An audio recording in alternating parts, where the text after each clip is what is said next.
জলে এবং স্থলে যত বিপর্যয় ছড়িয়ে পড়েছে এগুলো মানুষের হাতের কামাই।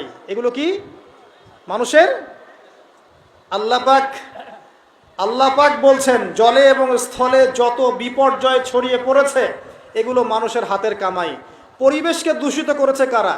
জিনজাতি না বাঘ ভাল্লুক? বলেন। ওই যে মেরু অঞ্চলের বরফ যে গলে যাচ্ছে এবং এই যে সমুদ্রের উচ্চতা বাড়ছে, আস্তে আস্তে বলা হচ্ছে বাংলাদেশের মতো নিম্ন যে দেশগুলো আছে এটার বড় অংশ ডুবেও যেতে পারে, আল্লাহ না করুক। এটার জন্য কে দায়ী? এই যে কার্বন মনোঅক্সাইড গ্যাসের মাত্রা যে বাড়ছে বায়ুমণ্ডলে, কে দায়ী? মিলস অ্যান্ড ফ্যাক্টরিজ যেগুলো দিয়ে যে আমরা বাতাসের উষ্ণতা বাড়িয়েছে, কে দায়ী এগুলোর জন্য? গরু ছাগল। সুদভিত্তিক অর্থনীতি, এটার জন্য কে দায়ী? যার কারণে গরিবরা গরিব হচ্ছে, ধনীরা ধনী হচ্ছে, কে দায়ী? জিনজাতি।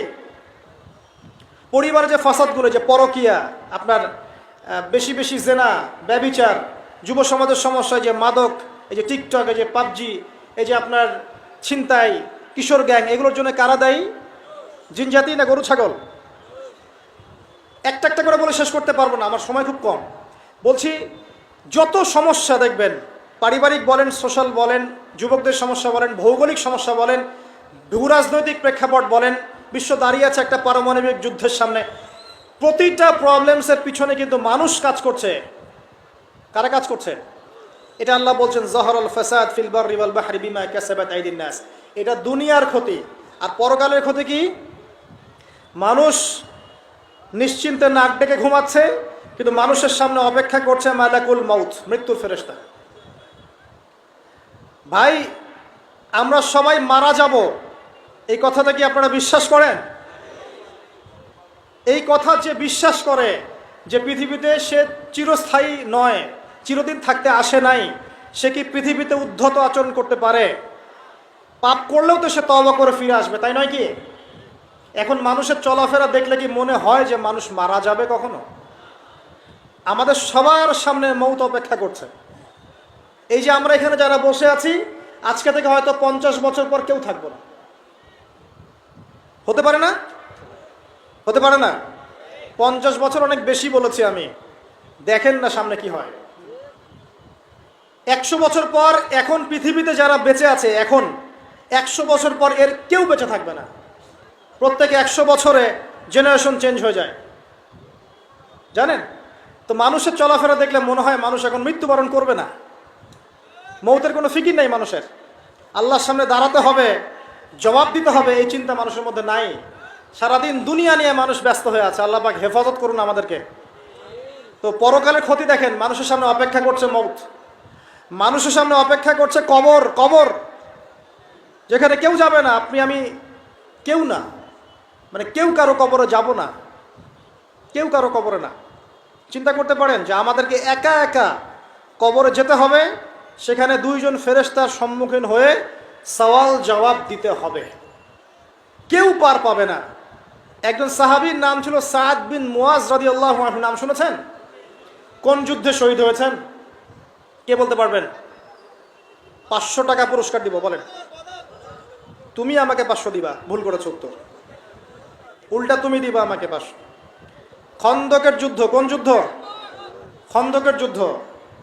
এই যুদ্ধে তিনি শহীদ হয়েছেন। হাতের মধ্যে একটা তীর এসে লেগেছিল, এখান থেকে রক্তটা ছিঁড়ে গিয়েছিল, রক্ত পড়তে পড়তে পড়তে এভাবে তার ইন্তেকাল হয়ে যায়।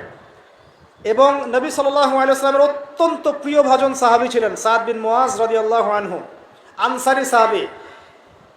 তিনি যখন মারা গেছেন, শহীদ হয়েছেন, নবী সাল্লাল্লাহু আলাইহি ওয়াসাল্লাম বলছেন আল্লাহ পাকের আরশ কেঁপে উঠেছিল।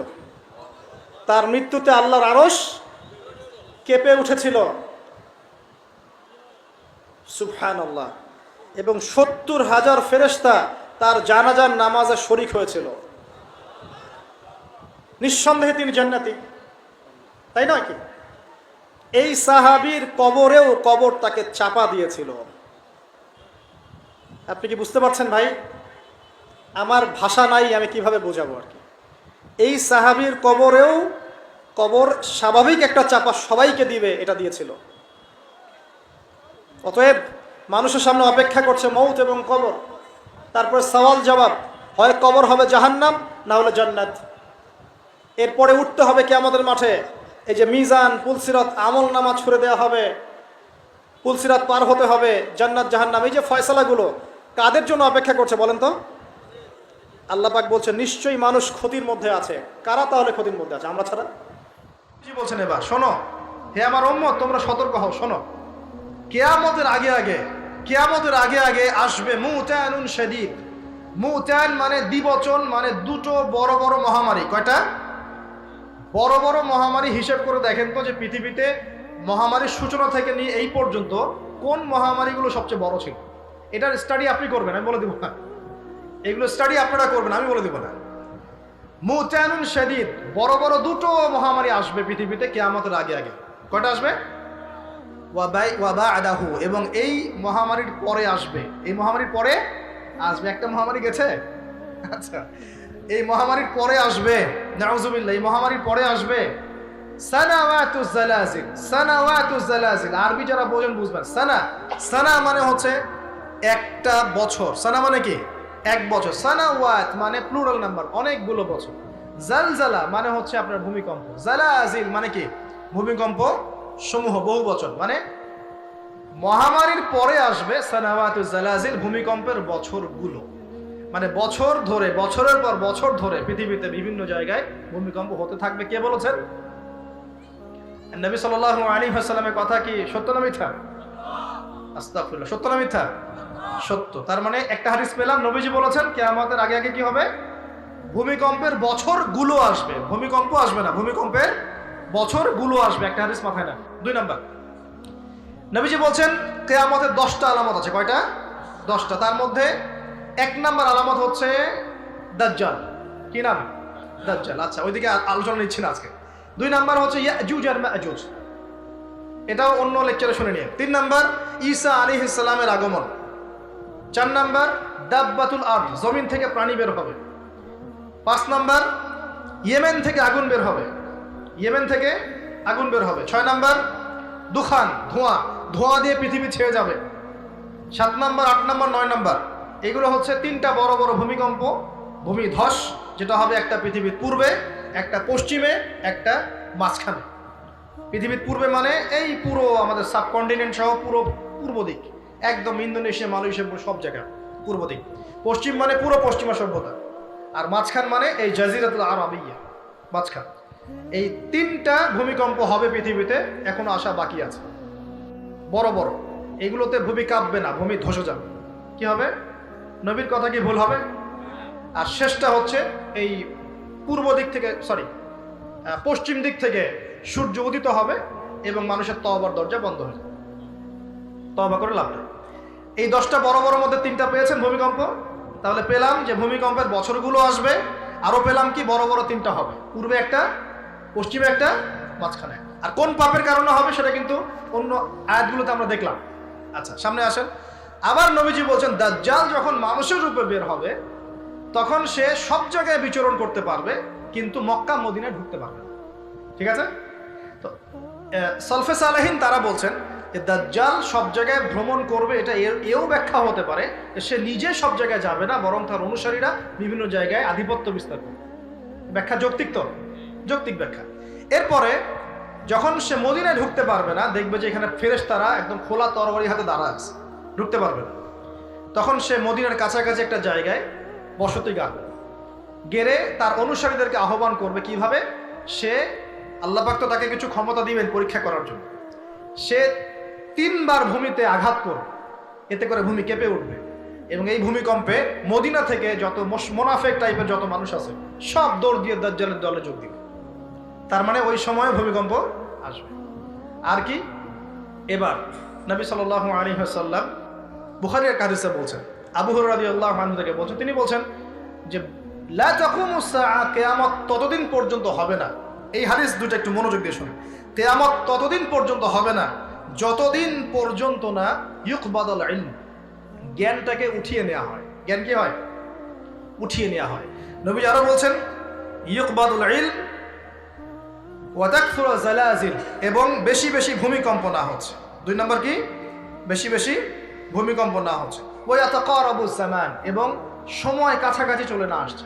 এই জায়গায় আমি একটু স্টাডি করতে গিয়ে একটা অদ্ভুত জিনিস দেখলাম যে একটা রিসার্চ বলছে, সায়েন্সের রিসার্চ বলছে যে প্রতিটা ভূমিকম্পে পৃথিবীর গতির মধ্যে একটা পরিবর্তন হয়। প্রতিটা ভূমিকম্পে পৃথিবীর গতির মধ্যে একটু একটু পরিবর্তন হয় এবং সময় সংক্ষিপ্ত হয়ে আসে। সময় কি হয়?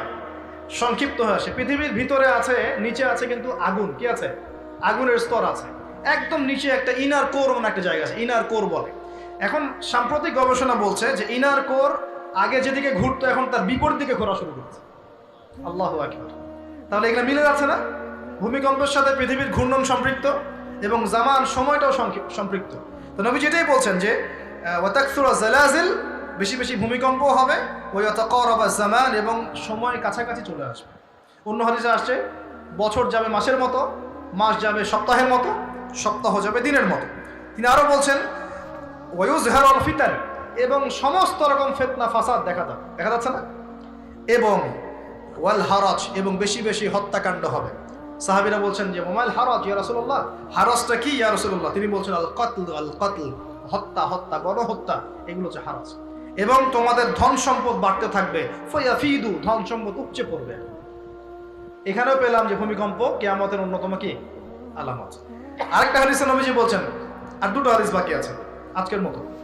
নবীজি বলছেন, এই হাদিসটা আসছে ইবনে মাজাহ, এটার হাদিস নাম্বার 4020 নম্বর হাদিস। নবীজি বলছেন যে লা ইয়াশরাবান্না আন-নাস মিন উম্মতি আল খামর, আমার উম্মতের, ভালো করে শোনেন যুবকরা, ভালো করে শোনো, আমার উম্মতের মানুষ, এক শ্রেণীর মানুষ মাদক দ্রব্য পান করবে।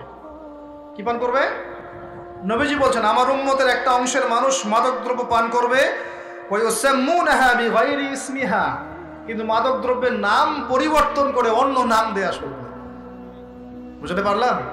এখন কে বলে মাদক? আমরা বলি এখন হুইস্কি, রাম, আর কি ভাই, ইয়াবা, হ্যাঁ, কত নাম বের হয়েছে। ওয়ায়ুসাম্মুনাহা বিগাইরি ইসমিহা ইউযাফু আন রুউসিহিম বিল মাআজিফ। এটা আরো অ্যামেজিং। নবীজি বলছেন ওই মানুষগুলো যারা মাদকদ্রব্য পান করে নাম ভিন্ন দিবে, তাদের কানের পাশে বাদ্যযন্ত্র বাজবে। এখন কানের পাশে বাদ্যযন্ত্র বাজে কিভাবে? তোমার ব্লুটুথ আর ইয়ারফোন দিয়ে।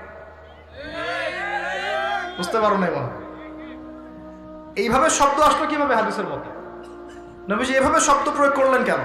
যে ওয়ায়ুযাফু আলা রুউসিহিম বিল মাআজিফ, তাদের মাথার পাশে, কানের পাশে বাদ্যযন্ত্র কেমন করে বাজবে? তোমার কানের ভিতরে ঢুকানো আছে বাদ্যযন্ত্র, আছে না? এই যে এটা এই জামানার সাথে সম্পৃক্ত। ওয়াল মুগান্নিয়াত মানে হচ্ছে ওই গায়িকা, নর্তকী, এবং তারা গায়িকা নর্তকীদেরকে নিয়ে সময় কাটাবে। আল্লাহ পাক তাদেরকে শাস্তি দিবেন কিভাবে? ইয়াখসিফুল্লাহু বিহিমুল আরদ, নাউযুবিল্লাহ। আল্লাহ পাক ওই মানুষগুলোকে সহ জমিনটাকে ধসিয়ে দিবেন। কি পাপের কারণে? মাদক দ্রব্য খাওয়া এবং তার নাম ভিন্ন করে হালাল করে খাওয়া। আস্তাগফিরুল্লাহ। 2 নম্বর হচ্ছে বাদ্যযন্ত্র, কি কানের পাশে বাদ্যযন্ত্র প্লে করা, আর মুগান্নিয়াত মানে হচ্ছে নর্তকী, গায়িকাদেরকে নাচানো। আল্লাহ পাক একটা শাস্তি দিবেন, ওদেরকে সহ ভূমি ধসিয়ে দিবেন। আরেকটা শাস্তি আছে, ওয়ায়াজআলুল্লাহু মিনহুমুল কিরাদাতা ওয়াল খানাজির, আল্লাহ রাব্বুল আলামিন ওই মানুষগুলোকে বানর আর শুয়োর বানিয়ে দিবেন। নাউযুবিল্লাহ। এগুলো কি মিথ্যা না সত্য? সাদাকাল্লাহুল আযীম ওয়া সাদাকা রাসূলুহুল কারীম। আল্লাহ পাক সত্য বলেছেন, তার রাসূল সত্য বলেছেন। সর্বশেষ হাদিস, আজকের মাহফিলের সর্বশেষ হাদিস, এবং এই হাদিস থেকে আমরা বুঝতে পারবো কি কি পাপ আমাদের করা যাবে না আর কি কি পাপ করলেই শাস্তিটা আসবে। হাদিসটা হচ্ছে আন আবি হুরায়রা রাদিয়াল্লাহু আনহু قال قال رسول الله صلى الله عليه وسلم اذا اتخذ الفيء دولا। ভালো করে শুনেন, নবী সাল্লাল্লাহু আলাইহি ওয়াসাল্লাম বলেছেন, যখন গনিমতের মাল বা রাষ্ট্রীয় সম্পদগুলোকে ব্যক্তিগত মাল মনে করা হয়। এক নাম্বার কি? যখন গনিমতের মাল বা রাষ্ট্রীয় যুদ্ধলব্ধ সম্পদগুলোকে নিজের মনে করা হবে।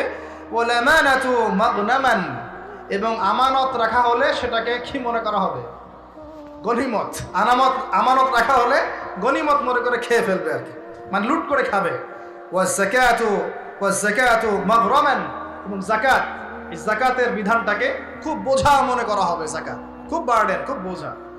3 নম্বর। 4 ওয়া তুআল্লিমা লিগাইরি দ্বীন, দ্বীনের জ্ঞান বিবর্জিত শিক্ষা চালু করা হবে। সুবহানাল্লাহ। মিলতেছে কি না? দ্বীনি জ্ঞান বিবর্জিত, ধর্ম বিবর্জিত শিক্ষার প্রচলন হবে।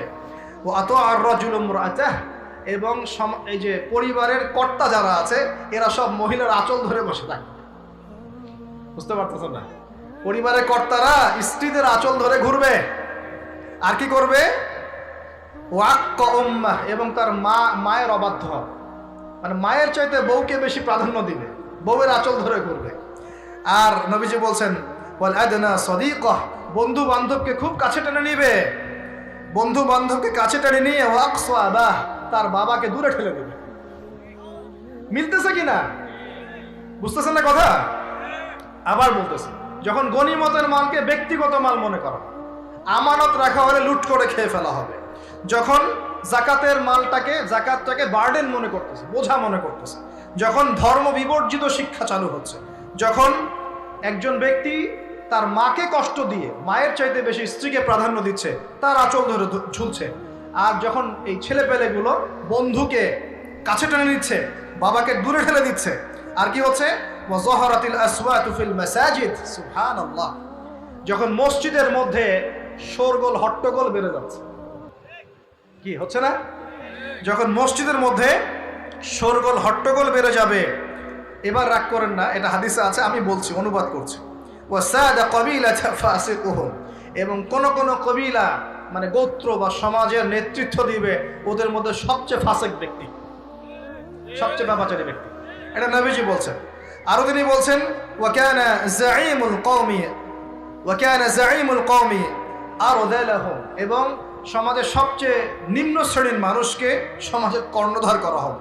তিনি আরো বলছেন ওয়াকরিমার রাজুলু মাখাফাতা শাররি, কোন মানুষকে সম্মান করা হবে তার ভয়ে। কিসে? ভয়ের চোটে সম্মান করা হবে। সম্মান মন থেকে আসবে না, ভয়ের চোটে সম্মান করা হবে। আরো বলছেন ওয়াজহরাতিল কায়নাত ওয়াল মুআজিফ, একটু আগে বললাম ওয়াজহরাতিল কায়নাত মানে বেশি বেশি নর্তকী আর বাদ্যযন্ত্র দেখা যাবে, এবং ওয়াশুরিবাতিল খুমর, এবং যখন মাদক দ্রব্য সমূহ পান করা হবে। এই কাজগুলো যখন হবে তখন তোমরা শুনে রাখো। আরেকটা আছে ওয়ালা'না আখিরি হাদিহি উম্মতি উলাহা, উম্মতের শেষের দিকের মানুষরা পূর্ববর্তী থেকে গালি দেওয়া শুরু করে। এই শেষ জামানার মানুষগুলো সোনালী যুগের মানুষদেরকে গালি দেওয়া শুরু করে। এটা করতেছে না মানুষ এখন? আচ্ছা, এই কাজগুলো যখন হবে তখন শোনো, ফালইয়ারতাকিবু, তখন ধেয়ে আসবে। কি ধেয়ে আসবে? ইনদা যালিকা চারটা আযাব, চারটা পাঁচটা আযাব। এক, রিহান হামরা, এটা এখন আসে না। রিহান হামরা মানে হচ্ছে উত্তপ্ত গরম বাতাসের আযাব আল্লাহ পাক দিবেন, বলে নাউযুবিল্লাহ।